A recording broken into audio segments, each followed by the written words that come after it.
사업장별 납부 원칙이에요. 우리 법인이 종로 사업장도 있고 역삼동 사업장도 있고 아무튼 뭐 딴 데 사업장도 있다. 뭐 마포 사업장도 있다. 그러면 마포 세무서에도 내야 되고 종로 세무서에도 내야 되고 역삼 세무서에도 또 내야 됩니다. 그러니까 사업장별로 마치 별개의 회사인 것처럼 신고하고 납부를 해야 돼요. 이 부가가치세를 만약에 100만 원 낸다면 지방소비세라는 게 있거든요. 지방소비세는 부가가치세의 11%를 떼가요. 자기 돈으로. 그러니까 이게 마포 세무서장이나 뭐 종로 세무서장 입장에서는 이거 양보할 수 없는 거거든요. 우리 구에서 부가가치세가 엄청 높고 100억이 발생됐다. 그럼 그 중에 11억은 우리 지방자치가 끌어쓸 수 있는 거니까. 이 사람들이 이거 가지고 많이 싸우기도 합니다. 관할이라는 게 또 의외로 그러면 굉장히 중요합니다. 서로 문제가 생겼을 때 책임 전가하는 관할이 될 수도 있지만 자기들이 돈을 버는 의미에서는 어떻게든지 자기 관할을 땡겨오려고 뭐 많이 로비들도 하고 그렇게 합니다. 자, 영세율과 면세라는 게 있는데 우리 부가가치세는 아까 말씀드린 것처럼 일반 소비세이기 때문에 원칙적으로 모든 물건 다 과세. 다만 예외적으로 이거 된 거는 면세라고 했지 않습니까? 영세율이라는 게 뭐 들어는 다들 보셨을 건데 정확하게 또 아시는 분들 또 그렇게 많지 않으신 것 같더라고요. 0%의 세율을 말하는 거예요. 그냥. 영세율, 국경세 조정 영세율 의의를 보면 재화의 국가 간 이동이 있는 경우 재화에 부과된 간접세를 조정하는 것을 국경세 조정이라고 한다. 국경세 조정 방법에는 생산지국 과세 원칙과 소비지국 과세 원칙이 있다. 표로 설명해 줄게요. 표로. 우리나라에 S전자가 있고 일본의 J전자가 있는데 똑같은 성능의 100만 원짜리 TV를 만들어요. 그래서 이제 양쪽에 수출도 하고 자기 나라에도 팔고 그럴 거 아닙니까? 근데 우리나라에도 부가가치세가 있고 10%. 일본은 뭐 5%라고 칩시다. 계산 편의를 위해서. 지금 8%가 됐다고 말씀드렸죠. S전자가 대한민국에서 100만 원에 대한 세금 부가가치세 10만 원을 내고 일본으로 수출한 다음에 일본에서 팔기 전에 또 100만 원에 대한 세금 또 5만 원을 내면 15만 원을 총 내는 거 아닙니까? 그러면 이 세금 때문에 가격 체계 왜곡이 일어나지 않습니까? 누가 이거 S전자 TV 삽니까? 다 J전자 사지. 조세가 가격 체계를 교란시키고 있는 거잖아요. 일본에서도 똑같은 일이 일어나요. S전자 TV는 110만 원, J전자 TV는 105만 원. 그러면 결과적으로 S전자는 망하게 되겠죠. 그래서 이 방식은 어떤 나라도 안 써요. 정상적인 나라라면 소비지국 과세 원칙을 씁니다. S전자 TV가 한국에서 팔릴 때는 10% 부과하는 게 맞지만 S전자 TV가 만약에 수출된다고 하면 수출되는 물품에 대해서는 부가가치세를 전혀 부과하지 않아요. 그게 바로 지금 우리가 이해하려고 하는 영세율입니다. 0%의 세율을 부과시키면서 내보내는 거예요. 그 나라에 가서 그 나라 부가가치세 맞고 공정하게 경쟁해라. 우리나라에서 나갈 때는 부과 한 푼도 안 하겠다. 그래서 영세율이라는 게 나옵니다. 그럼 왜 면세를 안 하고 영세율을 했냐? 면세보다 영세율이 훨씬 더 좋아요. 수출 촉진을 위해서 해준 겁니다. 의라는 애가 만약에 영세율 사업자라고 가정을 해볼까요? 저 병이 일본 사람이에요. 병에 수출을 했다고 치면 을은 매출세액 빵원이겠죠. 매입세액만 마이너스 300원 나오니까 을은 300원을 환급을 받아요. 환급. 그런데 만약에 을이 면세 사업자라고 해볼까요? 매출세액도 안 내지만 매입세액 공제도 하나도 못 받아요. 빵원이에요. 빵원. 영세율 사업자가 훨씬 더 좋죠. 매입세액 공제를 땡겨받을 수 있으니까. 그래서 영세율을 한문적으로 완전 면세라고 부르고 면세를 불완전 면세라고 부르는데 어쨌든 수출 촉진을 위해서 이렇게 영세율 제도를 운영을 하고 있고 각 나라의 다른 세금이 가격 체계를 교란시키게 하지 않도록 하기 위해서 영세율이라는 것을 개발을 했다. 수출업자와 직접 도급 계약을 맺은 자까지만 해주고 또 뭐 예를 들면 뭐 로컬랜스나 뭐 이런 거 그 내국신용장 이런 거 받은 업체들 수출과 관련된 업체들이 물건 내보낼 때도 물건 거래할 때도 전부 다 매출 과세 표준 곱하기 0% 영세율의 세율을 적용을 해줍니다. 뭐 주한 외국 공관에 공급한다거나 아니면 주한 외교관을 대상으로 뭐 기념품 파는 사람들 뭐 이런 사람들도 전부 다 영세율을 적용을 해줍니다. 그다음에 이제 면세를 좀 보면은요. 면세는 굉장히 많습니다. 면세의 목적이 뭡니까? 역질성 완화잖아요. 역질성이라는 게 조금 어려운 표현이 뭐냐면 가난한 제가 아까 아침에 커피를 사 먹으면서 500원 세금을 냈죠. 그러면 내가 이 커피를 사 먹는 행위에 의해서 부담하는 내 평균 세율이 내 연봉분의 500원일 거 아닙니까? 근데 그 삼성전자 이등땡 회장님 각부께서 역시 똑같이 커피를 사드셨다 그러면 그분의 연봉분의 500원일 거 아닙니까?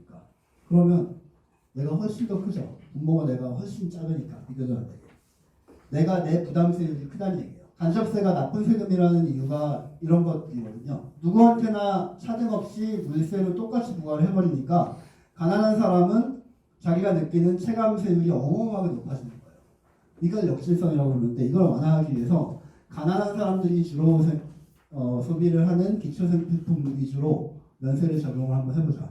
이 병 같은 사람이 원래는 소비자 가격이 22,000원일 텐데 병이 면세면 2만 원에 팔 수 있잖아요. 소비자 가격이 2,000원 떨어지잖아요. 기초생필품 그래서 나오는 겁니다. 근데 그런 이유뿐만 아니라 여러 가지 이유가 있는데 어쨌든 미가공 식료품부터 해가지고 국내 생산 예전에 본 것들 이렇게 미국 연습 때 여보 교수님께 토인 금기 이상한 게막 외웠는데 우리가 그렇게 외울 건 아니고 아무튼 이 미가공 식료품도 면세고 그다음에 국내 생산 비식용 이런 것도 면세고 이거 근데 우리가 실무하실 때 언제 어느 때 맞닥뜨릴지 사실 몰라요. 이것들이 다 그냥 써진 게 아니라 다 엄청난 법리 공방을 통해서 이루어진 것들이 많아요. 예를 들어 이런 것들 대친 채소 이게 1990년대 말쯤에 대친 고사리 파동이라고 엄청난 사건이 있었어요. 미가공 식료품은 국내산 외국산 불문하고 면세잖아요. 근데 어떤 사업자가 고사리를 중국에서 대량으로 수입을 해오는데 그냥 가지고 오면 이게 상했나 보죠. 그래서 살짝 데쳐가지고 가지고 왔어요. 그럼 이게 과연 성상이 변한 채로 가지고 온 미가공 식료품으로 봐서 면세를 할 거냐 아니면 살짝 데친 거는 가공이니까 과세를 할 거냐 엄청 피터지게 싸웠습니다. 그래서 이 규정이 만들어진 거예요. 시행령에 들어갔는데 어쨌든 그런 식으로 하나하나가 다 되게 그런 게 있습니다. 열대어 같은 경우는 못 먹는 거니까 먹는 거는 국내산 외국산 전부 다 면세인데 못 먹는 열대어 같은 경우는 국내산만 면세고 외국에서 자라가지고 수입하는 열대어들은 전부 다 과세가 되겠네요. 가격이 좀 비싸겠네요. 수의사 애완동물 진료 용역 수의사분들이 대부분 애완동물 진료 용역은 과세고요. 이분들이 가축 소나 돼지나 닭이나 이런 가축을 또 진료하는 것만 면세입니다. 이거 하다 보면 되게 재밌는 것들 되게 많아요. 학원 같은 거는 다 면세인데 예외적으로 무도학원과 자동차 운전학원만 또 과세입니다. 자동차 운전면허 아직 안 따셨거나 최근에 따신 분들은 그 부가시세 내면서 아마 등록비 내셨을 겁니다. 무도학원에서 무도라는 게 이 무술 태권도 이런 게 아니라 춤추는 무도학원 겁니다. 내가 부가시세 면세야? 라고 했다가 보면은 200원 이하인 담배만 면세고 일반 우리가 사는 담배는 해당이 안 되죠. 세금계산서가 부가시세에서 굉장히 중요하다. 상속증여세법을 잠깐만 말씀드릴게요. 첫 시간에 서두에 말씀드린 것처럼 얘들은 쌍둥이에요. 쌍둥이. 우의 부상 이전이라는 동일한 그 결과를 탄생을 시키는데 사망을 원인으로 하면 상속세, 사망 이외의 원인이면 증여세라고 그랬죠. 이게 약간 학문적으로 좀 안 맞아요. 상속세 같은 경우는 아버지가 100억을 남겨놓고 돌아가시고 자식이 5명이다. 그러면 일단 100억 곱하기 세율 해가지고 산출세액을 만든 다음에 그거를 5분의 1씩 이렇게 분할을 합니다. 이게 유산세 체계라고 하는 거거든요. 이 재산이 밖으로 다 분할되기 이전에 큰 덩어리일 때 그 세액을 산출하고 그 다음에 나중에 분배하는 거. 상속세는 이렇게 유산세 체계를 취하고 있는데 그렇다는 얘기는 무슨 말이냐면 피상속인이 원칙적으로 이 상속세의 납부 의무자라는 얘기나 다름없죠. 피상속인이 가지고 있는 걸 전부 다 가지고 그 단계에서 세액 계산까지 다 끝내버리니까요. 이게 유산세 체계인데 유산취득세 체계는 뭐냐면 가져간 상속인들이 자기가 가져간 만큼 그거에 대해서 자기가 각자 세금을 내는 겁니다. 증여세는 또 유산취득세 체계로 이루어져 있어요. 수증자와 증여자 중에 누가 세금 냅니까? 수증자가 내잖아요. 증여자가 아니라. 이게 수증자가 낸다는 의미가 유산취득세 체계를 가지고 있다는 의미예요. 상속세는 유산세를 운영하고 증여세는 유산취득세를 운영하고 이게 합리적으로 안 맞기 때문에 학계 반발이 되게 거센데 큰 덩어리인 유산세로 계산을 해야지만 세액이 어마어마하게 많이 나오니까 이거를 포기하기는 힘들죠.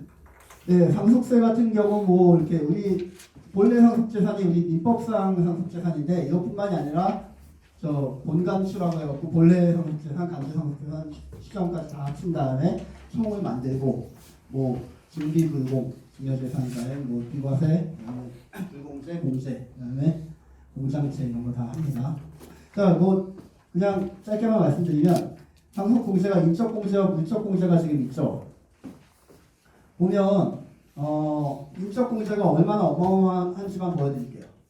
상속세 이거 아무나 내는 거 아닙니다. 굉장히 부자들만 내는 거예요. 왜 그러냐면 한 명이 돌아가셔서 상속이 발생하면 기본적으로 묻지도 않고 따지지도 않고 2억 원을 깎아주고요. 그 다음에 비속이 있으면 비속에 대해서 이만큼 계산을 해보고 이게 만약에 3억 원을 미달하면 이거 무시하고 그냥 5억 원 그냥 확 깎아줘 버립니다.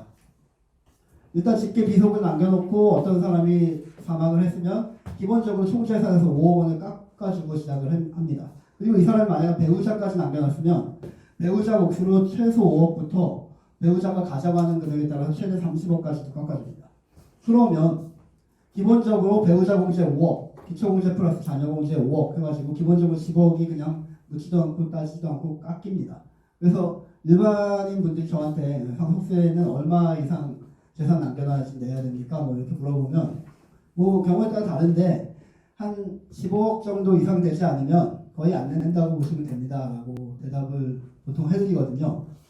이것뿐만이 아니라 물적 공제라고 금과 영재동 뭐 금융재산 뭐 쭉 있지 않습니까? 예, 이런 것들 다 하면 가업상속 공제 같은 경우는 막 500억까지 해주고 그럽니다.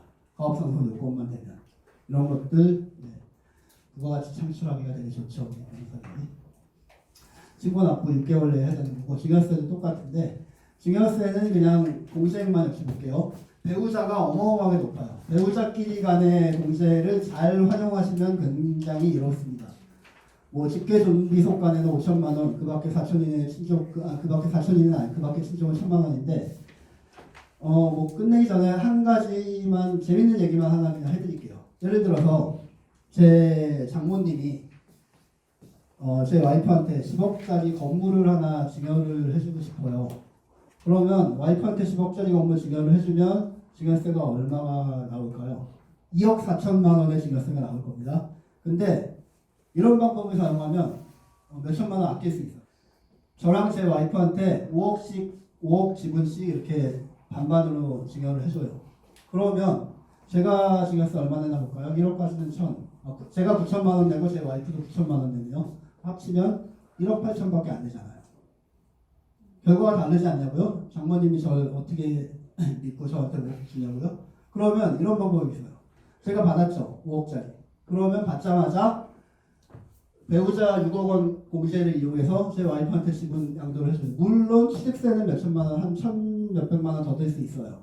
취득세 감안하더라도 결과는 똑같이 되면서 그냥 한 4, 5천만 원 아낄 수 있는 거예요. 이게 금액 단위가 더 커지면 100억 단위가 되고 그러면 그냥 단순한 농담 같은 거지만 어마어마한 절세 효과가 벌어집니다. 뭐 이런 재밌는 얘기들이 많이 있습니다. 예, 뭐 뒤에 많이 있어요. 제가 뭐 어차피 다 말씀드리려고 한 건 아니고 그냥 나중에 시간 나실 때 한번 보시라고 쭉 그냥 저도 개인적으로 정리할 겸 정리를 해놓은 거 다 나눠드린 거니까 시간 나실 때 한번 보도록 하시고요. 예, 짧은 시간에 뭐 조금 도움이 좀 되셨으면 좋겠다는 생각을 해봅니다. 예, 이상으로 마치겠습니다. 감사합니다.